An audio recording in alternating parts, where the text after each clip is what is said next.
नमस्कार, जय हिंद। इतिहास विमर्श में एक बार फिर से आप सभी का स्वागत है। दोस्तों, आज मैं जो चर्चा करने वाला हूं इतिहास विमर्श में, वो चर्चा करूंगा प्रोजेक्ट कार्य के संबंध में, यानी परियोजना कार्य। एनईपी जो न्यू एजुकेशन पॉलिसी है, राष्ट्रीय शिक्षा नीति जो 2020 में लागू हुई है, वो इस वर्ष स्नातक कक्षाओं में लागू कर दी गई है। और इस राष्ट्रीय शिक्षा नीति के अंतर्गत जो सिलेबस निर्धारित किया गया है, उसमें 3 मुख्य विषय के अतिरिक्त आधार पाठ्यक्रम है, वोकेशनल कोर्स है और परियोजना कार्य या प्रोजेक्ट रिपोर्ट या इंटर्नशिप या सामुदायिक कार्य, ये इसमें दिया गया है। इनमें से कोई एक कार्य को विद्यार्थी करेगा और ये सभी 100 अंकों के हैं। इस परियोजना कार्य के लिए 24 क्रेडिट निर्धारित किए गए हैं। तो क्रेडिट की दृष्टि से देखा जाए तब भी महत्वपूर्ण है और अंकों की दृष्टि से तो ये महत्वपूर्ण है ही। जैसा कि पिछले वीडियो में मैंने आपको बताया था कि जो बच्चे सीसी देंगे वो 3 प्रमुख विषयों में ही देंगे, मेजर सब्जेक्ट, माइनर सब्जेक्ट और जो उनका वैकल्पिक या इलेक्टिव सब्जेक्ट है, उसी विषय में वो अपने सीसी देंगे। बाकी विषय में सीसी नहीं देना है, लेकिन परीक्षा की तकनीक एक अलग प्रकार से निर्धारित की गई है। इससे पहले जो वीडियो आया था उसमें मैंने आपको वोकेशनल कोर्स के संबंध में कुछ जानकारी दी थी कि किस प्रकार से हम वोकेशनल कोर्स में अपने काम को करेंगे और उस वोकेशनल कोर्स के अंतर्गत जो व्यक्तित्व विकास है, पर्सनालिटी डेवलपमेंट, उसका उदाहरण बना के मैंने कुछ बताने का प्रयास किया था। आज मैं इतिहास विमर्श में आपको परियोजना कार्य यानी प्रोजेक्ट रिपोर्ट के संदर्भ में चर्चा करूंगा। यह एक महत्वपूर्ण कार्य है और प्रोजेक्ट रिपोर्ट के लागू करने के पीछे जो शासन की मंशा है या जो जिन लोगों ने यह कोर्स निर्धारित किया है, उसके पीछे उनकी सोच जो है वो यही है कि विद्यार्थी जब फील्ड में जाए पढ़ाई करने के बाद तो वो संपूर्ण होकर जाए। क्योंकि हम देखते हैं कि हम किताबों से जो अध्ययन करते हैं तो वो हमारा एक किताबी अध्ययन रह जाता है, लेकिन जब हम फील्ड में जाते हैं तो हमें कई प्रकार के अनुभव होते हैं, बहुत सारा अनुभव हमें मिलता है और यही अनुभव हमारे जीवन में काम आता है। जब हम आगे अपने सार्वजनिक जीवन में जाते हैं और काम करते हैं, तब ये अनुभव हमारे काम आता है। तो फील्ड प्रोजेक्ट इसी दृष्टि से एक महत्वपूर्ण कार्य है। आज मैं इस फील्ड प्रोजेक्ट के संदर्भ में आपसे चर्चा करूंगा। आपने इससे पहले वोकेशनल कोर्स के अंतर्गत जो वीडियो देखा है, बहुत से बच्चों ने मुझे उसके बारे में भी पूछा है कि इसमें क्या क्या होता है। उनकी जो भी समस्या समाधान मैं कर सकता हूं, मैंने किया है। इसके संबंध में भी यदि आपकी कोई जिज्ञासा हो इस वीडियो को देखने के बाद, तो आप मेरे से अपनी जिज्ञासाओं का समाधान अवश्य करें। आप उसमें कमेंट्स बॉक्स में जाके अपनी जिज्ञासाओं को बता सकते हैं। मैं हर संभव कोशिश करूंगा कि उसका समाधान करने का प्रयास करूं। और आपसे एक निवेदन यह है कि आप इस वीडियो को पूरा देखें। अगर आप इस वीडियो को पूरा नहीं देखेंगे, थोड़ा देख के छोड़ देंगे, तो आपके समझ में कुछ भी आने वाला नहीं है। और विभिन्न महाविद्यालयों में स्थिति यह है कि परियोजना कार्य के संदर्भ में आपको संपूर्ण जानकारी देने के लिए कोई टीचर तैयार भी नहीं है। क्योंकि परियोजना कार्य का मैं जब आगे चर्चा करूंगा तो आप देखेंगे इसका जो पूरा सिलेबस निर्धारित किया गया है वो पूरी तरीके से टेक्निकल है। और इस पूरे टेक्निकल सिलेबस को यदि हम देखें तो जैसे आप पीजी करने के बाद जब रिसर्च में जाएंगे, उस समय रिसर्च में जैसे विद्यार्थी काम करते हैं, लगभग उसी पैटर्न पे इस परियोजना कार्य के सिलेबस को तैयार किया गया है, जिससे भविष्य में आप यदि रिसर्च के क्षेत्र में जाएं तो आपको किसी प्रकार की समस्या नहीं होगी। किस प्रकार आप कंटेंट इकट्ठा करेंगे, किस प्रकार उन कंटेंट्स के माध्यम से अपनी बात को रखेंगे, विषयों का चयन कैसे करेंगे, किसके साथ मिलकर काम करेंगे, समूह में काम करने का क्या अनुभव रहेगा, अगर किसी संस्था के साथ या किसी संस्थान में जाके काम करना चाहें तो वहां कैसे जाएंगे, किस प्रकार के पत्र व्यवहार करने पड़ेंगे, वो सारी जानकारी मैं आपको इस वीडियो के माध्यम से देने वाला हूं। तो आप कृपया इस वीडियो को पूरा अवश्य देखें और इस जानकारी के माध्यम से अपनी पढ़ाई के दौरान जो आपके लिए परियोजना कार्य यदि आपने लिया है तो आप उसके आधार पर काम कर सकते हैं। ये वीडियो बीए प्रथम वर्ष, बीकॉम प्रथम वर्ष, बीएससी प्रथम वर्ष, बीएचएससी प्रथम वर्ष, बीबीए, बीसीए, इन सभी के लिए, प्रथम वर्ष क्लासों के लिए ये अनिवार्य है और इसको देखना चाहिए। इसी के आधार पर उनको अपना परियोजना कार्य करना है। तो इसमें क्या खास है, हम एक निगाह डालते हैं। नवीन अकादमिक संरचना में परियोजना कार्य एक महत्वपूर्ण अंग है। परियोजना कार्य आधारित शिक्षण विद्यार्थियों के व्यक्तिगत अथवा समूह में रहकर अनुसंधान गतिविधियों का संयोजन है, जिससे विद्यार्थी फील्ड स्टडी के माध्यम से न सिर्फ अनुसंधान करना सीखता है, अपितु समूह में एक साथ घनिष्ठ रूप से कार्य करना भी सीखता है। महाविद्यालय के बाहर के अतिरिक्त जो केस स्टडी है या ओल्ड स्टडी है, इसके अनुभव के लिए भी विद्यार्थियों के लिए यह एक अमूल व्यवस्था है। परियोजना कार्य के माध्यम से विद्यार्थी समूह में अनुसंधान गतिविधियों के अलावा स्व प्रबंधन, लोकतांत्रिक राय निर्माण, सामूहिक निर्णय लेने की क्षमता आदि की जो वृद्धि है वो विद्यार्थियों में होती है। जब परियोजना कार्य वो करते हैं, समूह में रहकर करते हैं, तो ये सारे के सारे गुण उनके अंदर डेवलप होते हैं। तो इसलिए ये परियोजना कार्य बहुत महत्वपूर्ण है और इसमें हमें जो मौका दिया गया है, चूंकि समय कम है, अगले वर्ष से ये सारी चीजें और व्यवस्थित होंगी। इस बार चूंकि ये इसके बारे में जो जानकारी आई है वो काफी विलंब से आई है, तो इसलिए इसमें कुछ छूट दी गई है। इसको अधिकतम हम आगे चर्चा करेंगे। 7 दिन तक लगातार आप एक काम को कर सकते हैं या 15 दिनों में आंशिक रूप से इस काम को कर सकते हैं। तो ये आपको एक अवसर दिया गया है। साथ में कम से कम 4 और अधिकतम 6 बच्चों का जो ग्रुप है वो एक साथ इसकी स्टडी कर सकता है और अपनी रिपोर्ट प्रस्तुत कर सकता है। और वो कैसे करेगा और आगे उनको क्या करना है वो सब इस वीडियो के माध्यम से हम जानेंगे।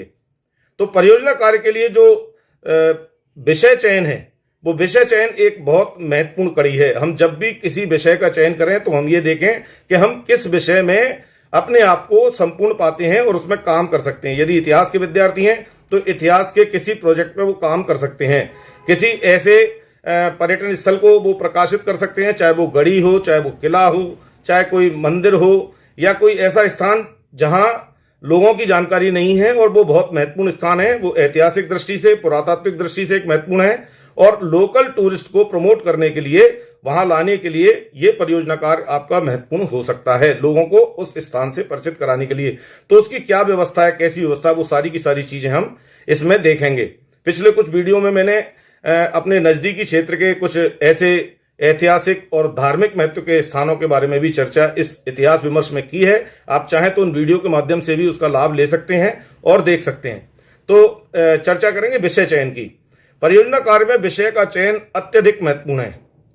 विषय या शीर्षक का चयन में विद्यार्थियों की विषय के प्रति विशेष रुचि को आधार मानकर परियोजना की उपादेयता को ध्यान में रखते हुए विषय आवंटन करना चाहिए। यानी शिक्षकों को भी उन्हीं विषयों को आवंटित करना चाहिए जिसमें बच्चे की विशेष रुचि हो। तो ये विशेष ध्यान रखें, शिक्षक से जब विषय आप लें तो आप ये चर्चा जरूर करें कि मेरी इस विषय में रुचि है, उसी विषय को आप लें जिससे आप उस काम को अच्छी तरीके से कर पाएं और आपको अच्छे अंक उसमें मिलें। परियोजना कार्य न ही बहुत व्यापक होना चाहिए और न ही बहुत सीमित, अर्थात नियत अवधि में या जो समय आपको दिया गया उस समय में वो परियोजना कार्य पूरा होना चाहिए। इसलिए ऐसा विषय चयन करें जो बहुत ज्यादा व्यापक नहीं हो कि आप अध्ययन करते चले जा रहे हैं और आपको समय लग रहा है। तो आप ऐसा विषय चयन करें जो कम शब्दों में, कम समय में आपका कार्य पूरा हो जाए। तो आप ऐसा परियोजना कार्य का विषय चयन करें। परियोजना कार्य के विषय का व्यक्तिगत एवं सामाजिक महत्व भी होता है और होना भी चाहिए, तथा यह एक शोध विषय के रूप में अनुसंधान को प्रेरित करने वाला भी होना चाहिए। शोध विषय के चयन हेतु लर्निंग आउटकम्स इस प्रकार निर्धारित किए जाएं जो प्राप्ति योग्य हों तथा जिनके आधार पर प्राप्त ज्ञान और कौशल का मापन व अवलोकन स्पष्टता के साथ किया जा सके। तो इस प्रकार से हमें अपने विषय का चयन किया जाना चाहिए जिसको देखकर हम उसको स्पष्ट कर सकें। बाद में हम ऐसा कोई विषय नहीं ले लें कि वो अस्पष्ट छूट जाए और हम बाद में कि हम तो साहब ये भी बताना चाहते थे, वो भी बताना चाहते थे, समय नहीं मिला। तो हमें विषय ऐसा चयन करना है चर्चा करने के बाद, बिल्कुल ठीक वैसे ही जैसे पीएचडी में बच्चे करते हैं। तो आपकी रुचि का विषय कौन सा है और आप क्या काम करना चाहते हैं, ये पहले ही अपने शिक्षक से इस बारे में चर्चा करें और फिर अपने विषय का चयन करें। तो इस प्रकार से ये देखें। और अब हम इसमें जो खास बातें हैं उन पर थोड़ा सा ध्यान डालना चाहेंगे। परियोजना कार्य के लिए जो मुख्य निर्देश हैं वो निर्देश क्या हैं। तो वो निर्देश हैं, विद्यार्थी समूह बनाकर परियोजना कार्य कर सकते हैं, जो जैसा मैंने पहले भी कहा कि एक समूह में मिनिमम 4 और अधिकतम 6 विद्यार्थी हो सकते हैं। तो एक समूह बना के आप काम कर सकते हैं, इसमें आपको बोरियत भी नहीं होगी और एक साथ किसी स्थान पर जाके आप काम कर सकते हैं। परियोजना कार्य के लिए 7 पूर्ण दिवस, यानी आप पूरा एक दिन ऐसे मिलाएं, सुबह जैसे आप 10 बजे निकल गए तो 5 बजे तक लगातार आप काम करें, तो ऐसे 7 दिन लगातार काम कर सकते हैं। और अगर 7 दिन लगातार काम नहीं कर रहे हैं, कॉलेज भी जाना है और भी कई सारे काम है, तो आधे आधे समय के लिए आंशिक कार्य दिवस का चयन करें, तो 15 दिन कम से कम आपको ये काम करना चाहिए। वैसे इस रिपोर्ट को प्रस्तुत करने का जो समय है, साधारणतः 31 जनवरी इसका समय दिया गया है, और विशेष परिस्थिति में चूंकि ये लेट हुआ है इसलिए इसको 15 फरवरी तक का समय दिया गया है। मैं समझता हूं ये समय थोड़ा सा हमें और आगे मिल सकता है, तो आप इस काम को अभी स्टार्ट करें, जितनी जल्दी हो सके आप अपने शिक्षक से संपर्क करके इस काम को प्रारंभ कर दें, जिससे आपको आने वाले समय में किसी प्रकार की कोई कठिनाई नहीं हो। तो आप इसको मिनिमम अगर पूरे समय काम कर रहे हैं तो 7 दिन, और अगर कम समय दे रहे हैं तो आंशिक रूप से 15 दिन इस विषय पर काम कर सकते हैं परियोजना कार्य पे, जिससे आप उसको प्रस्तुत कर सकें। यदि संस्था के साथ परियोजना कार्य कर रहे हैं तो उसका प्रमाण पत्र भी जरूरी है। ये बहुत महत्वपूर्ण बात है। इसमें मैं आगे कुछ प्रमाण पत्र के बारे में चर्चा करूंगा, G1 G2 या P1 P2 P3 वगैरह, इनके बारे में मैं चर्चा करूंगा। अगर आप कोई ऐसा परियोजना कार्य चुनते हैं या प्रोजेक्ट ऐसे स्थान पे चुनते हैं, कोई संस्था है या कोई संस्थान है या कोई इंस्टीट्यूट है, तो उसके बारे में आपको सबसे पहले एक पत्र लेके जाएंगे आप अपने प्राचार्य से लिख के। मैं उसका आपको आगे वीडियो में दिखाऊंगा, उसकी एक फोटो दिखाऊंगा कि किस प्रकार का वो पत्र होगा। वो आपको अपने महाविद्यालय से प्राचार्य के हाथ से सिग्नेचर करा के लेके जाना होगा।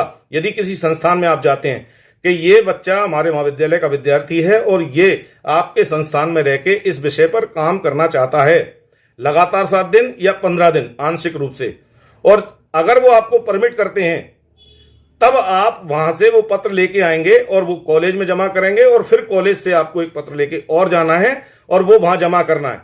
जब वो आप वहां 7 दिन काम कर लेंगे या 15 आंशिक दिनों में, तो वही संस्थान आपको सिग्नेचर करके आपको वो लेटर देगी कि ये बच्चे ने हमारे साथ काम किया है और इसकी उपस्थिति इतनी रही, इसका कार्य व्यवहार ऐसा रहा। वो सारा उसमें मैं आगे बताऊंगा, वो सारा भर के और सील सिग्नेचर करा के उस संस्थान के वो वापस लाकर आपको अपने परियोजना कार्य के साथ सबमिट करना होगा, उस पूरी परियोजना रिपोर्ट के साथ।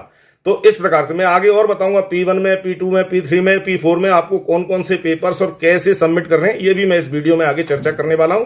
आप लगातार इसको देखते रहें, बड़े ध्यान से देखते रहें। तो ये एक बहुत महत्वपूर्ण पक्ष इस परियोजना कार्य का है, ऐसे कर सकते हैं। अब इसमें एक सहूलियत है, अगर आप ये G1 G2 वगैरह किसी परमिशन के लिए पत्र नहीं ले जाना चाहते हैं या किसी संस्थान के साथ काम नहीं करना चाहते हैं और व्यक्तिगत स्तर पर किसी स्थान का अध्ययन करना चाहते हैं, तो आपको ना तो प्राचार्य की परमिशन का पत्र लेना पड़ेगा और ना किसी संस्थान का पत्र लेना पड़ेगा। ऐसी स्थिति में जब आप परियोजना कार्य करने निकलते हैं तो आपको उस कार्य के बारे में अपनी उपस्थिति दर्ज कराने के लिए उस स्थान के फोटोग्राफ्स और उसका जो मैप है, वो मैप, नक्शा और उसके और अन्य सारी चीजें, किस तरह का साधन है, कहां से जाते हैं, कहां जाते हैं, तो वो सारा का सारा आपको प्रमाण के तौर पर अपनी परियोजना रिपोर्ट के साथ प्रस्तुत करना होगा। वो जो फोटोग्राफ्स वगैरह जो आप वहां जाएंगे, वहां क्लिक करेंगे, देखेंगे। अगर मान लो आप किसी गढ़ी का परियोजना बना रहे हैं, किसी किले का परियोजना बना रहे हैं, तो वो किला कितना पुराना है, कैसा है, कौन रह रहा है वर्तमान में, उसकी स्थिति क्या है, तो वो सारे फोटो के माध्यम से अपने, अगर ग्वालियर में रह के आप बना रहे हैं तो ग्वालियर रेलवे स्टेशन से उसकी कितनी दूरी है, वहां सुरक्षा की क्या व्यवस्था है, जो सुविधाएं हैं उन जन सुविधाओं की क्या व्यवस्था है, कितने पर्यटक वहां आ जा सकते हैं, उनके लिए कैसी व्यवस्था है, रुकने की क्या व्यवस्था है, भोजन पानी की व्यवस्था क्या है, जिला मुख्यालय से कितनी दूर है, आने जाने के लिए जो शासकीय साधन है वो कैसे हैं और प्राइवेट साधन कैसे हैं। तो ये सारी की सारी चीजें आपको उस परियोजना रिपोर्ट में लिखना होंगी और उनके फोटोग्राफ्स भी तैयार करने होंगे, बनाने होंगे, रिपोर्ट के साथ प्रस्तुत करने होंगे। साथ ही साथ मैप, नक्शा बनाना होगा कि ऐसे ऐसे ये रेलवे स्टेशन से इतनी दूरी है, इसकी ऐसे जा सकते हैं, ऐसे जाते हैं, वो सारी चीजें ये आपको इसमें प्रस्तुत करना होगी। परियोजना रिपोर्ट जो है वो स्वयं की राइटिंग में साफ साफ लिखी हुई होनी चाहिए। ये इस की शर्त है कि आप जब परियोजना कार्य कर रहे हैं तो वो परियोजना कार्य आप कंप्यूटर से टाइप करा के नहीं देंगे या नेट से उसे कट पेस्ट नहीं करेंगे। आपको अपने हाथों से वो रिपोर्ट तैयार करनी है। और रिपोर्ट भी कैसी तैयार करनी है हम आगे चर्चा करेंगे। जो P1, P2, P3 है, ये आपको, चाहे आप संस्थान में काम करें या आप अपना मौलिक वैसा काम करें अपने स्तर पर, तो आपको इनमें 3 रिपोर्ट 500 शब्दों की देनी होंगी। 3 रिपोर्टें जो 500 शब्दों में होंगी, और उन 3 में से कोई 2 रिपोर्ट आपके जो शिक्षक हैं, जो आपके पर्यवेक्षक हैं, निर्देशक हैं, जो कार्य के जिनके मार्गदर्शन में आप काम कर रहे हैं, वे शिक्षक उस रिपोर्ट को चेक करेंगे और उसमें से वो 50 अंकों में से आपको अंक देंगे। जो आपकी 3 रिपोर्टें उनमें से किसी 2 सर्वश्रेष्ठ रिपोर्टों में से। तो ये हो गया आपका आंतरिक मूल्यांकन। और जो बाह्य परीक्षा होगी इसी की परियोजना कार्य की, जब P4 नंबर का आप पेपर सबमिट करेंगे तो उसमें आपको 5000 शब्द लिखने हैं उसी स्थान के बारे में, और उसके साथ ये 3 रिपोर्ट भी संलग्न करनी होंगी।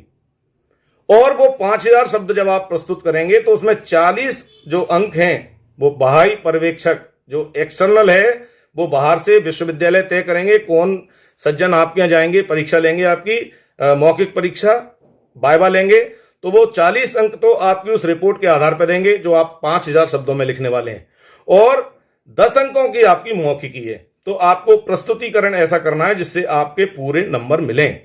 और एक बात मैं आपको यहां बताना चाहता हूं, कई बच्चों की यह जिज्ञासा है कि हम परियोजना कार्य तैयार किस में करेंगे। एक बहुत बड़ा प्रश्न उनके अंदर है कि अगर हम परियोजना करना चाहें तो हम किस विषय में करें, क्योंकि हमने 3 प्रमुख विषय लिए हैं।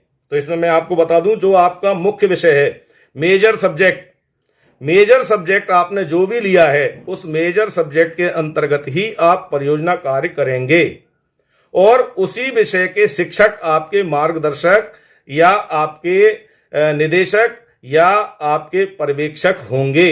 वे ही आपका आंतरिक मूल्यांकन करेंगे 50 अंकों में से, और बाकी के 50 जो अंक हैं वो बाह्य परीक्षक करेंगे जो विश्वविद्यालय आपके लिए तय करेगा। तो ये बिल्कुल तय है कि आप परियोजना कार्य करेंगे तो अपने मुख्य विषय के अंतर्गत ही कर सकते हैं, मेजर सब्जेक्ट के अंतर्गत। तो आप विषय चयन करने में अपने शिक्षक के सहयोग से अपना विषय चयन कर सकते हैं। तो ये बात है इस और मैंने जैसे पहले बताया कि उसमें चार्ट है या उसमें आपके फोटोग्राफ्स हैं, या अगर आप कोई टेबल बनाना चाहते हैं, टेबल के माध्यम से आजकल कई सारे ग्राफ्स इस प्रकार के आते हैं जो सुंदर दिखे उसमें आपका चैट, तो वो आप अगर प्रस्तुत करेंगे तो वो ज्यादा अच्छा लगेगा आपका काम और मौलिक कार्य दिखेगा। परियोजना कार्य में किसी भी प्रकार की नकल वर्जित है, ये इसकी शर्त है। हम ऐसा नहीं कि नेट पे से उतार लें, किसी किताब में से उतार लें और उसको उतार के रख दें। किसी भी प्रकार की नकल ये वर्जित है, क्योंकि आप जब परियोजना कार्य को सबमिट करेंगे तो आपको मैं ये भी बताने वाला हूं आगे, आपको वो पेजेस दिखाऊंगा लास्ट में इस वीडियो के, कि उसमें आपको अपना एक प्रमाण पत्र देना होगा, जो छात्र का प्रमाण पत्र है कि मैंने यह कार्य पूर्णतः मौलिक रूप से किया है, ये मेरा अपना कार्य है, मैंने कहीं से नकल नहीं की है। ये आपको रिपोर्ट देनी होगी। और इस रिपोर्ट के आधार पर जो आपके शिक्षक हैं, जो निर्देशक हैं, मार्गदर्शक हैं, जिनके अंतर्गत आप काम कर रहे हैं, जिनके अंडर में आप काम कर रहे हैं, वह भी एक रिपोर्ट, एक पेपर लगाएंगे, उसमें एक प्रमाण पत्र आपको देंगे कि इस बच्चे ने ये काम किया है, मेरी जानकारी में ये पूरी तरह से मौलिक कार्य है और इसने स्वयं किया है। तो ये 2 पत्र उसमें अनिवार्य रूप से लगेंगे। जो आप रिपोर्ट सबमिट करेंगे उस रिपोर्ट में पहले पेजों पर ये पत्र आपको सबमिट करने होंगे।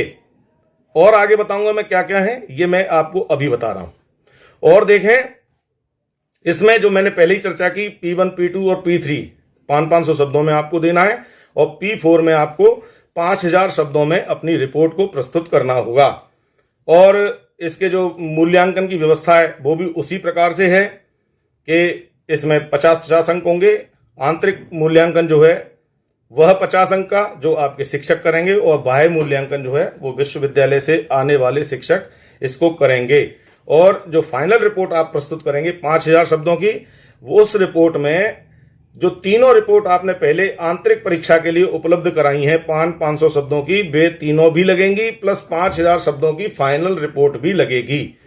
और उसमें पूरे की पूरी चीजें आपको करना है, उसको बढ़िया तरीके से पिन करके आपको प्रस्तुत करना है, जिससे आपको अच्छे अंक मिले। अब इसमें कौन कौन से पेपर्स महत्वपूर्ण हैं उन पे हम चर्चा कर लेते हैं। P1 क्या है, P2 क्या है, G1 क्या है, G2 क्या है, ये सारे डॉक्यूमेंट्स के बारे में हम चर्चा करते हैं। इस पे आप देखें, ध्यान दें, इस पहले वीडियो के सामने आप ध्यान दें। इसमें ये महाविद्यालय का लेटर हेड, यदि आप किसी संस्थान में काम करना चाहते हैं तो आपको अपने प्रिंसिपल से इस प्रकार का अपने महाविद्यालय का लेटर हेड पे ये पत्र बनवाना होगा कि ऐसे ऐसे ये संस्थान का विद्यार्थी है और आपके संस्थान में प्रशिक्षण लेना चाहता है, तो कृपया इसको प्रशिक्षण देने की अनुमति प्रदान करें। और जब आपको ये अनुमति मिल जाएगी, ये पत्र पूरा आपको भर के कॉलेज से प्रिंसिपल के सिग्नेचर करा के ले जाना होगा। और जब आपको ये मिल जाएगी तो फिर संस्थान की जानकारी एवं सहमति का पत्र, जहां आप काम कर रहे हैं, ये आप देख रहे हैं, ये जहां काम कर रहे हैं वो संस्थान के जो मुखिया हैं, जो निर्देशक हैं, वो आपको अपना सहमति पत्र देंगे कि संस्थान का स्वरूप कैसा है, शासकीय है, अशासकीय है, अर्धशासकीय है, इसमें कितने पद हैं, कितने लोग काम करते हैं, किस प्रकार से फंडिंग वंडिंग होती है, वो सारी की सारी चीजें आपको इसमें भर के ये देंगे और इसे आप कॉलेज में जमा करेंगे। तब आपका उनकी अनुमति मिलने के बाद काम शुरू होगा। यदि वो अनुमति नहीं देंगे तो आप काम नहीं करेंगे, फिर दूसरी संस्थान में जाएंगे और वहां से जब पत्र मिल जाएगा तभी आप वहां काम कर पाते हैं, बिना किसी अनुमति के। आपने मान लो किसी संग्रहालय में आप गए और संग्रहाध्यक्ष ने मना कर दी तो आप फिर वहां काम नहीं कर सकते।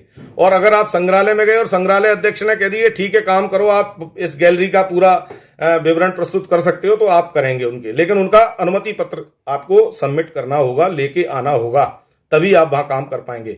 तीसरा ये पत्र है G3, जिसको हम कहते हैं। G1 G2 तो हमने पहले भी चर्चा की, ये G3 है।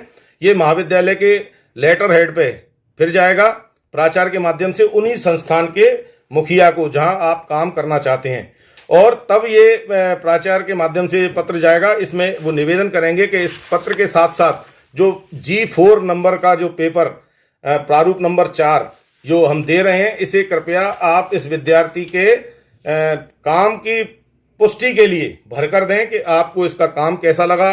इसमें जो संस्थान आपको पत्र देंगे G4 वाला, उसमें वो विद्यार्थी की उपस्थिति के बारे में, उसके सैद्धांतिक ज्ञान के बारे में, आपको कितना उसके बारे में ज्ञान है, कार्यविधि, उसके अर्जित कौशल और व्यवहारिक ज्ञान, कार्य के प्रति विद्यार्थी की रुचि और गंभीरता, कार्य के प्रति सीखने का रवैया, आपने वहां के लोगों के माध्यम से क्या सीखा क्या नहीं सीखा, ये रवैया भी वो लिख के देंगे उसमें कि ये विद्यार्थी कैसा है व्यवहारिक दृष्टि से। और सहकर्मियों के साथ और अन्य लोगों के साथ जिनके साथ आपने ये काम 7 दिन या 15 दिन आंशिक रूप से किया है, तो उनके साथ आपका व्यवहार कैसा रहा, वो सारी की सारी चीजें विद्यार्थी की समग्र श्रेणी के आधार पर वो आपको बताएंगे। और इसमें वो नंबर नहीं देंगे, इसमें वो आपको ABC श्रेणी देंगे कि आपको ग्रेडिंग देंगे कि ये A ग्रेड का काम रहा है इसका, यहाँ B ग्रेड का रहा या C ग्रेड का काम रहा। और ये पत्र आपके उस परियोजना की फाइनल रिपोर्ट के साथ जो 5000 शब्दों की आप प्रस्तुत करेंगे उसके साथ ये लगेगा। तो एक तो बात ये हो गई। दूसरी मैंने जो आपको पहले बताई थी कि यदि आप इस प्रकार किसी संस्थान के साथ काम नहीं करना चाहते और व्यक्तिगत तौर पे किसी स्थान का सर्वेक्षण करना चाहते हैं और सर्वे के आधार पर उस स्थान की पूरी पृष्ठभूमि बताना चाहते हैं, तो आप कर सकते हैं। उसमें आपको ना तो G1 की आवश्यकता है, ना G2 की आवश्यकता है, ना G3 की आवश्यकता है, ना G4 की आवश्यकता, उसे किसी प्रकार की, क्योंकि आपके किसी के माध्यम से उस काम को नहीं करना है, वो आपको स्वयं करना है। आप स्वयं जाएंगे और उसकी पूरी अध्ययन करेंगे, पूरा मूल्यांकन करेंगे। लेकिन इसके भी 500 शब्दों के 3 P1 P2 P3 आपको वो सबमिट करने होंगे रिपोर्ट्स। वो आपके आंतरिक मूल्यांकन जो होगा उसका आधार वही होगा। आपको इसकी रिपोर्ट 3 प्रस्तुत करनी होंगी, उन 3 में से कोई 2 जो अच्छी रिपोर्ट हैं, जो सर्वश्रेष्ठ रिपोर्ट है, उनके आधार पर आपका आंतरिक मूल्यांकन होगा।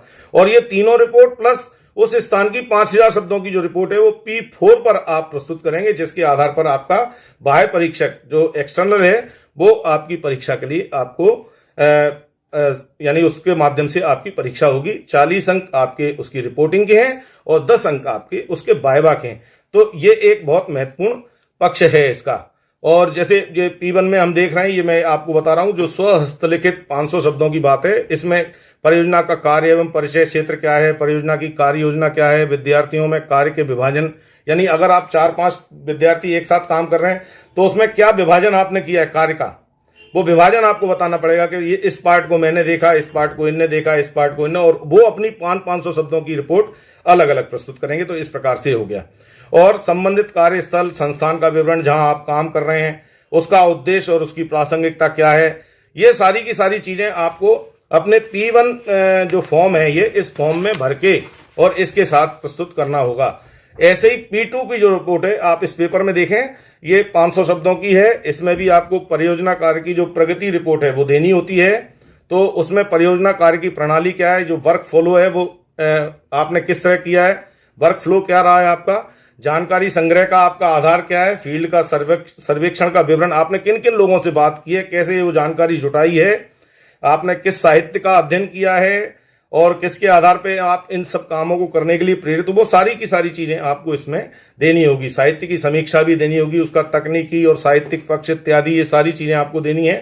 कार्य का विभाजन, अलग अलग व्यक्तियों ने कैसे काम किया है, वो सारी देना पड़ेगा। इसके अलावा P3 जो रिपोर्ट है, इसमें भी आपको 500 शब्दों की रिपोर्ट प्रस्तुत करनी है। इसमें विद्यार्थी द्वारा संपादित कार्य का विवरण है, जो पृथक पृथक, जो ग्रुप के रूप में अगर काम कर रहे हैं तो ग्रुप, और अगर सिंगल कर रहा है तो सिंगल भी दे सकता है। जानकारी और आंकड़ों का विश्लेषण है, विश्लेषण की प्रविधि क्या है आपकी और उसकी तकनीक क्या है, ये आपने किस प्रकार किया है, वो भी आपको पूरा का पूरा, उसके परिणामों का विश्लेषण करने की प्रविधि है, प्रविधि का चुनाव है, प्रक्रिया का पूर्ण विवरण है, औचित्य है, उसकी त्रुटि और परिणाम का विश्लेषण है, अपेक्षित परिणाम के संदर्भ में उसकी तुलना भी है। आपने क्या अपेक्षित इसके परिणाम निकालने की वो है, वो आपको बताना है इसमें। और परियोजना कार्य में आने वाली चुनौतियों के बारे में भी इसमें आपको रिपोर्टिंग करनी है। और जो फाइनल रिपोर्ट है, जो 5000 शब्दों की है, इसमें आप देखें, इसमें परियोजना का विषय, शीर्षक, विद्यार्थी की मौलिकता का घोषणा पत्र होगा, पर्यवेक्षक निर्देशक का अनुमोदन पत्र होगा, संस्था, व्यक्ति या मार्गदर्शक द्वारा कार्य पूर्णता का प्रमाण पत्र होगा कि इस व्यक्ति ने कार्य पूर्ण कर ली है, इसमें आभार होगा, अनुक्रमणिका होगी, जो मैंने आपको पहले बताया था कि आपको ये सारे के सारे इस रिपोर्ट के साथ सबमिट करने होंगे। तो इसमें एक आभार भी लिखना होगा, आपको इस काम को करने में किन किन ने सहयोग दिया। उसमें आप अपने परिजनों का भी दे सकते हैं, अपने मित्रों का भी दे सकते हैं, अपने शिक्षक का नाम दे सकते हैं, जिस संस्थान के माध्यम से आप काम कर रहे हैं उस संस्था प्रमुख का नाम दे सकते हैं, वहां के लोगों का भी दे सकते हैं कि इन्होंने हमें इस काम को करने में सहयोग किया, हम इनके आभारी हैं। तो ऐसे एक आभार पत्र भी लगेगा। अनुक्रमणिका, पूरा उसका विवरण लगेगा कि आप किन किन अध्यायों में, अध्याय के माध्यम से काम करेंगे, किन किन अध्यायों में मैं ये रिपोर्ट प्रस्तुत कर रहा हूं। तो अध्याय प्रथम में परियोजना कार्य का परिचय और क्षेत्र, पृष्ठभूमि और साहित्यिक समीक्षा के इससे पहले क्या काम हुआ है, यहाँ परियोजना कार्य की योजना, प्रासंगिकता एवं लक्षित प्रतिफल, संबंधित कार्य स्थल, संस्थान का विवरण जहां काम किया है। अध्याय 2 में परियोजना कार्य प्रणाली, वर्क फ्लो क्या है आपका, जानकारी का संग्रह, फील्ड सर्वे आदि विवरण, विश्लेषण की प्रविधि, अनुप्रयुक्त तकनीक, जानकारी, आंकड़ों का विश्लेषण, ये इस अध्याय में आएगा। अध्याय 3 में इसके निष्कर्ष हैं, प्राप्त प्रतिफल है, विश्लेषण है, परियोजना कार्य में चुनौतियां हैं, और जो निष्कर्ष के आधार पर अनुशंसाएं हैं, जो आप बताएंगे कि ये यहाँ हो सकता है, ऐसा है, ऐसा है, आपको देखने के बाद ये लगा, तो वो भी आपको इसमें अपने निष्कर्ष के अंतर्गत देना है। और लास्ट में लिखेंगे संदर्भ सूची कि आपने इन सारी चीजों को करने के लिए किन किन बुक्स के आधार पर या किन साधनों का सहारा लिया, सहयोग लिया, तो वो संदर्भ सूची भी आपको इसमें देनी होगी। तो इस प्रकार से ये हम P4 में ये पूरी की पूरी रिपोर्ट प्रस्तुत करेंगे। और इस पेज को देखें, ये आपकी रिपोर्ट का पहला पेज है, इसको देखें। इसमें सैंपल परियोजना का जो दिया है, इसमें परियोजना का सबसे पहले आपको विषय बताना होगा। विषय क्या है, कार्य का विषय, आप किस क्षेत्र में परियोजना कर रहे हैं, आप विज्ञान के छात्र हैं, कला के छात्र हैं या वाणिज्य के छात्र हैं, गृह विज्ञान के छात्र हैं, वो लिखना पड़ेगा कि कला के क्षेत्र में आप प्रस्तुत कर रहे हैं तो स्नातक उपाधि कला जो के क्षेत्र में ये प्रस्तुत रिपोर्ट लिखना पड़ेगा, परियोजना कार्य की आंशिक रिपोर्ट। और इस किस डिग्री के लिए, यानी यही सारी आप स्नातक उपाधि कला क्षेत्र में ले रहे हैं, विज्ञान के क्षेत्र में या कॉमर्स या और किसी में। साथ में सत्र डालना पड़ेगा, सत्र 21-22 ये चल रहा है तो आप में इसमें सत्र लिखना पड़ेगा, सत्र 21-22। विद्यार्थी या विद्यार्थी समूहों के नाम, इस परियोजना को कितने लोगों ने मिलकर लिखा है या काम किया है, कम से कम 4 या अधिकतम 6 हो सकते हैं। और उनकी कक्षा, BA first year, BCom first year, BSc first year, और उनका अनुक्रमांक, जो अनुक्रमांक अभी आपको आएगा जब परीक्षा फॉर्म आप भर देंगे और परीक्षा देने जाएंगे तब आपको वो अनुक्रमांक मिलेगा, वो अनुक्रमांक आपको इस पे लिखना है। साथ में संस्थान का नाम, जहां आपने ये काम पूरा किया, जहां संस्था, किसी किले का, किसी गढ़ी का, किसी महल का, जो भी कुछ किया है वो। पर्यवेक्षक का नाम, महाविद्यालय का लोगो, जहां आपने काम किया है, अपने महाविद्यालय का नाम, और किस विश्वविद्यालय में आप पढ़ रहे हैं उस विश्वविद्यालय, यानी आपके महाविद्यालय किस विश्वविद्यालय से एफिलेटेड है उसके बारे में भी आपको लिखना है। जैसे अगर कोई ग्वालियर का विद्यार्थी है तो वो अपने महाविद्यालय का नाम और नीचे जीवाजी विश्वविद्यालय ग्वालियर, तो ये लिखना पड़ेगा उसको। इसके बाद विद्यार्थी का घोषणा पत्र है, ये दूसरा आप पेज देखें, इसमें आपको सारी की सारी घोषणा करनी है और कितने विद्यार्थी काम कर रहे हैं उन सारे विद्यार्थियों की इस सूची में आपको जानकारी देनी है। साथ ही साथ पर्यवेक्षक का भी एक प्रमाण है, वो प्रमाण पत्र देगा कि इस प्रकार से इन विद्यार्थियों ने मेरे साथ काम किया है और इनका मौलिक कार्य, और ये सब आपको पेजेस वहां मेन जो रिपोर्ट आप प्रस्तुत करेंगे 5000 शब्दों की, उसमें ये लगाना है। पहला पेज जो मैंने अभी बताया था, उसके बाद विद्यार्थी का घोषणा पत्र, उसके बाद शिक्षक का घोषणा पत्र, उसके बाद आपका आभार, और उसके बाद उसकी अनुक्रमणिका, ये क्रम इसका रहेगा, और उसके बाद आपकी जो रिपोर्ट है वो पूरी की पूरी रिपोर्ट, और उस 5000 रिपोर्ट के पीछे आप P1, P2, P3 जो आपने रिपोर्ट पहले दी है वो भी लगाएंगे। इस प्रकार से आपका, और जो भी आपने संदर्भ लिए हैं वो लास्ट में आपको वो संदर्भ ग्रंथ की सूची लिखनी पड़ेगी कि हमने किसी अखबार का उपयोग किया, वो जानकारी आपको कहां से मिली, नेट का उपयोग किया, या आपने किसी किताब को पढ़ के उसके बारे में जानकारी ली, तो आप प्रेरित हुए उस काम को करने के लिए, तो वो आपने अगर किया है तो वो संदर्भ ग्रंथ की सूची के रूप में आपको लगाना होगा। और साथ ही साथ आपको संस्था के लेटर हेड पर कार्य पूर्णता का प्रमाण पत्र भी देना होगा, इसमें लगाना होगा, जो प्राचार्य के माध्यम से सील सिक्के लग के और आपके उसमें शुभकामनाओं सहित उसमें लिखा जाएगा कि ऐसे इस व्यक्ति ने काम किया है और हम शुभकामनाएं इसको देते हैं, भविष्य में ये सफल हो उस बात की। उसके बाद आभार पत्र लगेगा, जैसे मैंने पहले चर्चा की, आप अपने माता पिता का आभार मान सकते हैं, अपने बड़े भाई बहनों का आभार मान सकते हैं, अपने मित्रों का आभार मान सकते हैं जिन्होंने आपको इस काम को करने में सहयोग दिया, अपने सभी शिक्षकों का आभार मान सकते हैं जिन्होंने आपको इस काम में मदद की है, या आप जिनके अंडर में काम कर रहे हैं उन शिक्षक का आप आभार मान सकते हैं कि मैं आभारी हूं, इन्होंने ये मेरे को इस काम करने में मदद की। और आप जो रिपोर्ट एक प्रस्तुत करेंगे तो वो 40 अंक की होगी, और आपको 10 अंक जो हैं वो व्यक्तिगत अलग अलग मिलेंगे। तो इस प्रकार से आप वो रिपोर्ट प्रस्तुत करेंगे, उसमें आपको अंकों का विभाजन होगा बाह्य परीक्षक और आंतरिक परीक्षक के द्वारा। ये आपको इसकी जो रिपोर्टिंग करेंगे उसके आधार पर अंक मिलेंगे। तो इस प्रकार से ये अनुक्रमणिका का एक साधारण पेज इससे देख लें किस प्रकार बनना है, और इसमें पेजिंग भी करनी है आपको। जैसे पहले जो है जिसमें आभार पत्र है, घोषणा पत्र है, तो वो या शिक्षक का पत्र है, वो सारे के सारे उसमें आपको रोमन लैंग्वेज में उसकी पेजिंग करनी होगी, 1 2 3 4 5 6 जो भी हैं। आभार पत्र भी इसमें शामिल होगा। और जब आप काम शुरू करते हैं अध्याय 1 2 3 4 से, तो वहां आपकी 1 2 3 4 5 6 7 1 2 3 4 5 6 7 8 वो वैसे आपको पेजिंग करनी होगी कि 1 से लेके 5 पेज तक पहला अध्याय है, 5 से लेके 15 पेज तक दूसरा अध्याय है, 15 से 40 पेज तक तीसरा अध्याय है, और लास्ट में जो संदर्भ सूची है वो हमारी ये है। तो इस प्रकार से आपको इसकी पेजिंग करनी होगी। तो मैं समझता हूं कि परियोजना कार्य से संबंधित जो महत्वपूर्ण सूचना है वो मैंने इस वीडियो के माध्यम से आपको दी है। मुझे विश्वास है कि ये आपके लिए बहुत महत्वपूर्ण साबित होगा।